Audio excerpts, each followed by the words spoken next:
Welcome to Rajasthan study number 1। Rajasthan study number 1 में आपका फिर से स्वागत है। आज है 17 जनवरी और 17 जनवरी 2023 से राजस्थान करंट अफेयर व उनसे रिलेटेड जितने भी फैक्ट बनते हैं वो आज की क्लास के अंदर हम देखने वाले हैं। तो सेशन रहने वाला इंपॉर्टेंट। इसकी पीडीएफ प्राप्त करने के लिए राजस्थान स्टडी नंबर 1 टेलीग्राम को ज्वाइन कीजिएगा और वहाँ से इसकी पीडीएफ आप प्राप्त कर सकते हैं। और राजस्थान स्टडी नंबर 1 यूट्यूब को आपने सब्सक्राइब नहीं किया है तो प्लीज़ सब्सक्राइब जरूर करें। आपका एक सब्सक्राइबर हमारे दोस्तों मोटिवेशन का कार्य करता है, तो प्लीज़ सब्सक्राइब जरूर करें। तो स्टार्ट करते हैं हमारे सेशन को without wasting time. First question है, जयपुर लिटरेचर फेस्टिवल के 16वें संस्करण में 8वें महाकवि कन्हैया लाल सेठी अवार्ड किसे दिया जाएगा? तो ये दिया जाएगा के सचिदानंद को। इंपॉर्टेंट है, 8वें महाकवि कन्हैया लाल सेठी अवार्ड है वो के सचिदानंद को दिया जाएगा। अदर ऑप्शन भी देख लेते हैं और फिर हम उसका एनालिसिस करने वाले हैं पूरा जयपुर लिटरेचर फेस्टिवल का। तो हरि सिंह कोदार कहाँ के रहने वाले? ये गंगानगर के रहने वाले और इनको गोपाल रत्न अवार्ड 2022 दिया गया है। कमल रंगा को राजस्थानी भाषा का साहित्य पुरस्कार 2023 दिया जाएगा दोस्तों। और इम्पोर्टेंट है कौन सी पुस्तक के लिए? तो अलेखू अंबा के लिए और बीकानेर के रहने वाले हैं। प्रोफेसर आर के अगर बात करें, ये दिल्ली के रहने वाले और इनको मरु राजस्थान रत्न अवार्ड दिया जाएगा। इंपॉर्टेंट है। बढ़ते हैं अपने पूरा करते हैं एनालिसिस। तो देखिए, जयपुर लिटरेचर फेस्टिवल 2023 कब होगा? तो 19 से 23 फरवरी 2023 को कहाँ पर?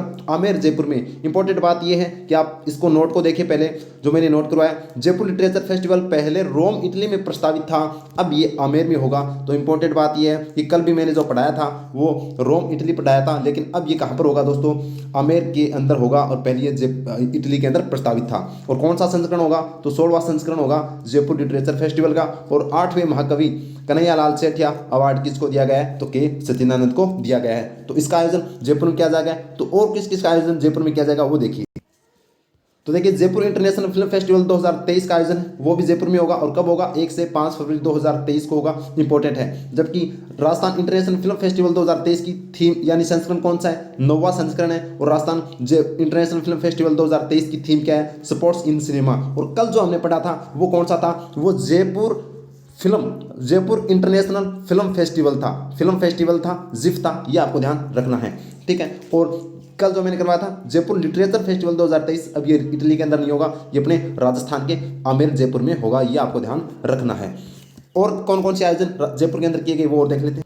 तो देखिए, हमारा बूस्टर डोज में पूर्वी क्षत्रिय परिषद सम्मेलन किस जिले में हुआ? तो ये जयपुर के अंदर हुआ। पूर्वी क्षत्रिय परिषद सम्मेलन है वो कहाँ पर हुआ था? जयपुर में हुआ था। और कब हुआ था? जुलाई के अंदर हुआ था। ये आपको ध्यान रखना है, जुलाई में। जबकि इन्वेस्ट राजस्थान समिट ये भी कहाँ पर हुआ? जयपुर के अंदर हुआ। और ये कब हुआ था? ये अगस्त में हुआ था। ये कब हुआ था? अगस्त में हुआ था।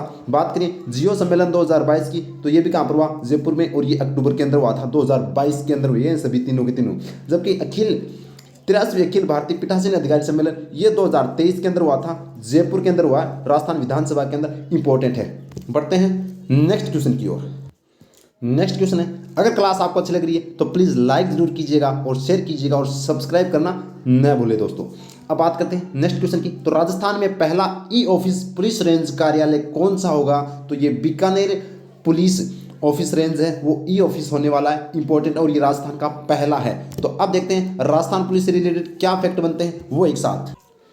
तो देखिए, राजस्थान पुलिस की स्थापना 1 जनवरी 1951 को होती है। कमिश्नर प्रणाली की बात करें तो जोधपुर के अंदर कमिश्नर प्रणाली है, लेकिन कोटा के अंदर भी प्रस्तावित है। तो फिर कोटा के अंदर बनने के बाद में 3 पुलिस कमिश्नर प्रणाली राजस्थान के अंदर लागू हो जाएगी। बात करें रेंज, तो राजस्थान के अंदर कुल रेंज है वो 9 आईजी रेंज है, जिसमें से नवीनतम कौन सी है? भिवाड़ी है। अब बात करें इसी 9 आईजी रेंज में से एक कौन सी रेंज है? बीकानेर रेंज है। कौन सी है? बीकानेर। और बीकानेर के अंदर कौन सा ऑफिस बनाया जाएगा? तो ई ऑफिस पुलिस रेंज कौन सा बनेगा? तो Bikaner e office police range बनने वाला है। अगर पूछा जाए राजस्थान पुलिस के महानिदेशक कौन है? उमेश मिश्रा है। और राजस्थान पुलिस के द्वारा कौन से अभियान चलाए जा रहे हैं? तो आवाज दो अभियान, मेरी पुलिस मेरा स्वाभिमान, ऑपरेशन खुशी और ऑपरेशन चक्रव्यूह। यह आपको ध्यान रखना है। चक्रव्यूह है वो दोस्तों बीकानेर के अंदर ही चलाया जाता है। और बात करें ये यानी कि जो अवैध मादक पदार्थ है उनकी तस्करी को रोकने का जो ऑपरेशन है वो ऑपरेशन चक्रव्यूह है। अगर आपसे पूछा जाए कि राजस्थान की कौन सी पुलिस लाइन है जो आत्मनिर्भर पुलिस लाइन है, तो राजसमंद पुलिस लाइन आत्मनिर्भर पुलिस लाइन है। एग्जाम की दृष्टि से इंपॉर्टेंट है। तो अगर वास्तव में आपको अच्छा लग रहा है तो प्लीज़ लाइक शेयर सब्सक्राइब करना न भूलें। अब देख लेते हैं हमारा बूस्टर डोज। बूस्टर डोज में अगर आपसे पूछा जाए कि भारत में राजस्थान का दूध उत्पादन में कौन सा स्थान है, तो तीसरा स्थान है वो राजस्थान का है। भारत में जन उपयोग जन अभियोग निराकरण में राजस्थान का कौन सा स्थान है, तो प्रथम स्थान है, ये भी ध्यान रखना। और प्रधानमंत्री आर्थिक सलाहकार परिषद द्वारा जारी सामाजिक प्रगति रैंकिंग में राजस्थान का कौन सा स्थान है, 30वीं रैंकिंग है वो राजस्थान की आती है, 30वां स्थान है। जबकि वित्तीय वर्ष 2021-22 में आर्थिक विकास दर में राजस्थान देश के किस स्थान पर है, तो दूसरे स्थान पर है विकास दर के अंदर, ये ध्यान रखना इंपॉर्टेंट है। बढ़ते हैं नेक्स्ट क्वेश्चन की ओर। नेक्स्ट क्वेश्चन है, राष्ट्रीय हरित प्राधिकरण के अनुसार राजस्थान के कितने शहरों में प्रदूषण का स्तर सर्वाधिक है, तो राजस्थान के 5 शहर हैं जहां पर दोस्तों प्रदूषण का स्तर है वो सर्वाधिक है, ये ध्यान रखना। नेशनल ग्रीन ट्रिब्यूनल, ठीक है, तो राजस्थान हरित प्राधिकरण। अब पूरी चर्चा करते हैं, इंपॉर्टेंट है। जबकि अगर पूछा जाए कि भारत के अंदर सर्वाधिक किस राज्य के अंदर सर्वाधिक शहर है वो प्रदूषित है, तो ये 18 शहर है वो दोस्तों महाराष्ट्र के अंदर सर्वाधिक जो प्रदूषण के अंदर है दोस्तों, ये आपको ध्यान रखना है। तो प्रदूषण का सर्वाधिक स्तर महाराष्ट्र के इन 18 शहरों में है, जबकि राजस्थान है वो राजस्थान के 5 शहर है। तो पूरी चर्चा करते हैं। तो देखिए, राष्ट्रीय हरित प्राधिकरण एनजीटी का एक्ट, किस एक्ट के तहत इसका दोस्तों स्थापना की गई थी, तो नेशनल ग्रीन ट्रिब्यूनल एक्ट 2010, स्थापना 18 अक्टूबर 2010 को की गई। कार्य पर्यावरण संरक्षण का कार्य है वो करता है ये दोस्तों। और बात करें प्रकाशन, तो शहरों में जो प्रदूषण का स्तर है उसका प्रकाशन किया जाता है कि कितने शहरों में कौन सा कितना प्रदूषण है, कौन से कम हुए कौन से ज़्यादा हुए, ये आपको ध्यान रखना। राजस्थान के 5 शहरों का प्रदूषण स्तर सर्वाधिक है वो इसने बताया है, ये आपको ध्यान रखना इंपॉर्टेंट है। बढ़ते हैं नेक्स्ट क्वेश्चन की।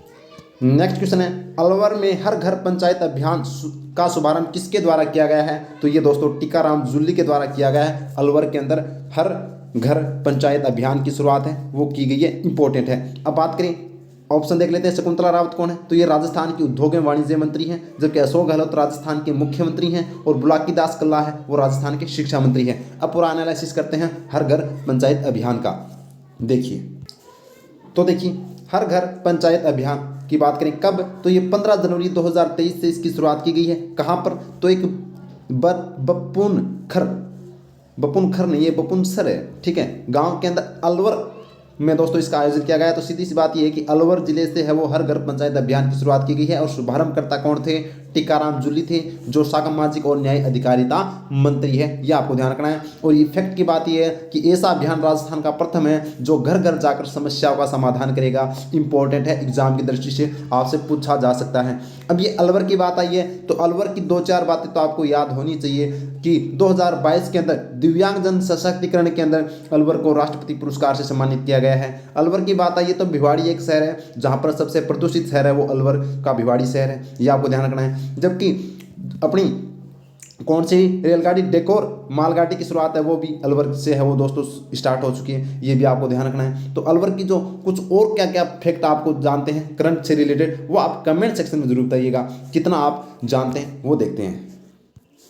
नेक्स्ट क्वेश्चन है, यंगेस्ट ऑथर ऑफ वर्ल्ड के नाम से विख्यात लाछी प्रजापति की बायोग्राफी किसने प्रकाशित की है। इंपॉर्टेंट है, लाछी प्रजापति आपसे पूछा जा सकता है। तो इनको दोस्तों golden book of the earth के अंदर है वो इनकी बायोग्राफी को प्रकाशित किया गया है। इंपॉर्टेंट बात है, इंपॉर्टेंट बात ये है कि यह जो golden book of the earth है इसके अंदर विश्व के अभी तक 101 जो महान व्यक्ति है उनका दोस्तों बायोग्राफी इसके अंदर शामिल है। और इसके अंदर एक नाम किसका आता है, राजस्थान की जयपुर की रहने वाली लाछी प्रजापति का। अब क्या है इनकी खासियत वो देखिए, खासियत ये है कि ये पहली बात तो जयपुर की रहने वाली है आपसे पूछा जाए, और ये 16 साल की बालिका है, ये भी आपको पता होना चाहिए। कथक डांसर भी है ये और भवाई डांसर भी है। और बात करें तो ये नेशनल स्पोर्ट्स पर्सन भी है वो दोस्तों ये है, और ये पेंटर भी है और दोस्तों राइटर भी है और कैलीग्राफर भी है, यानी कि सभी खूबियाँ इनके पास है। और ये इंपॉर्टेंट बात ये है कि उन्होंने 125 जो चरी सिर पर रखकर नृत्य करने का रिकॉर्ड भी बना चुकी है, ये भी ध्यान रखना इंपॉर्टेंट है।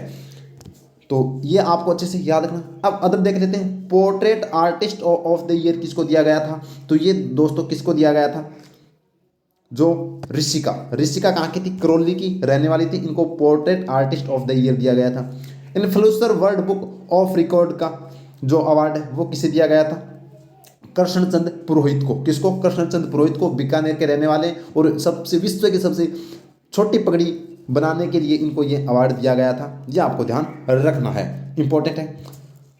बढ़ते हैं नेक्स्ट क्वेश्चन की ओर। नेक्स्ट क्वेश्चन है, 13 जनवरी 2023 को राजस्थान के किस जिले में कर्मचारी भविष्य निधि संगठन EPFO के क्षेत्रीय कार्यशाला का उद्घाटन किया है? तो ये अलवर के अंदर है वो दोस्तों क्या बनाया गया है, कर्मचारी भविष्य निधि जो संगठन के क्षेत्रीय कार्यशाला का उद्घाटन है वो अलवर के अंदर किया। और किसने किया? तो ये दोस्तों भूपेंद्र यादव ने किया। अब भूपेंद्र यादव ने किया है तो भूपेंद्र यादव कौन है? तो ये भारत के केंद्रीय यानी कि श्रम एवं रोजगार मंत्री है। कौन है? श्रम एवं रोजगार मंत्री है। यह आपको ध्यान रखना है, इंपॉर्टेंट है। जबकि आप बताइए कि श्रम दिवस है, कमेंट सेक्शन में बताना कि श्रम दिवस कब मनाया जाता है, विश्व श्रम दिवस, ठीक है। तो ये थे हमारे आज के सेशन के 6 क्वेश्चन। अब करते हैं कल का रिवीजन फटाफट। तो देखिए 16 जनवरी 2023 का हम कर लेते हैं फटाफट रिवीजन, ताकि क्योंकि रिवीजन भी एक हमारी जिंदगी का हिस्सा है। अगर हम जितनी बार रिवीजन करेंगे उतना ही आपको दोस्तों याद होगा। तो स्टार्ट करते हैं। नेक्स्ट क्वेश्चन है 21 से 25 अगस्त 2023 तक G20 के वाणिज्य एवं निवेश मंत्री समूह की बैठक का आयोजन कहाँ किया जाएगा? तो जयपुर के अंदर इसका आयोजन किया जाएगा, यह आपको ध्यान रखना है। नेक्स्ट क्वेश्चन है जयपुर इंटरनेशनल फिल्म फेस्टिवल के 15वें संस्करण में लाइफ टाइम अचीवमेंट अवार्ड किसे दिया गया? तो ये अपर्णा सेन को दिया गया, यह आपको ध्यान रखना है। बढ़ते हैं नेक्स्ट क्वेश्चन की ओर। नेक्स्ट क्वेश्चन है बीकानेर में आयोजित ऊंट उत्सव में मिस मरवण का खिताब किसने जीता है, किसे दिया गया है? तो ये मिस मरवण है वो कोमल सिद्ध बनी है, यह आपको ध्यान रखना है। जबकि आप कमेंट सेक्शन में मेरे को ये बताइएगा। और नेक्स्ट क्वेश्चन है बीकानेर में आयोजित ऊंट उत्सव में मिस्टर बीकाणा का खिताब किसने जीता है? तो ये दोस्तों रविंद्र जोशी ने जीता है, यह आपको ध्यान रखना है, मिस्टर बीकाणा का खिताब। और नेक्स्ट क्वेश्चन नीति आयोग द्वारा संचालित आकांक्षी जिला कार्यक्रम में नवंबर माह की रैंकिंग में राजस्थान के किस जिले में दूसरा स्थान प्राप्त किया है? तो जैसलमेर जिले ने है वो दूसरा स्थान प्राप्त किया है, इंपॉर्टेंट है। नेक्स्ट क्वेश्चन है हाल ही में जारी आंकड़ों के अनुसार देश में महिला विधायकों का औसतन प्रतिनिधित्व के अनुसार राजस्थान कौन से स्थान पर है? तो राजस्थान है वो चौथे स्थान पर है, यह आपको ध्यान रखना है। नेक्स्ट क्वेश्चन है हाल ही में किस वन्यजीव अभ्यारण्य में बाघ T57 की मृत्यु हो चुकी है? तो ये रणथंभौर अभ्यारण्य सवाई माधोपुर के अंदर T57 की मृत्यु हो चुकी है। तो ये था हमारा आज का सेशन। तो सेशन कैसा लगा कमेंट सेक्शन में बताइएगा, और अगर अच्छा लगा तो लाइक कीजिएगा, शेयर कीजिएगा और सब्सक्राइब करना न भूले दोस्तों। तो धन्यवाद, जय हिंद, जय भारत माता की।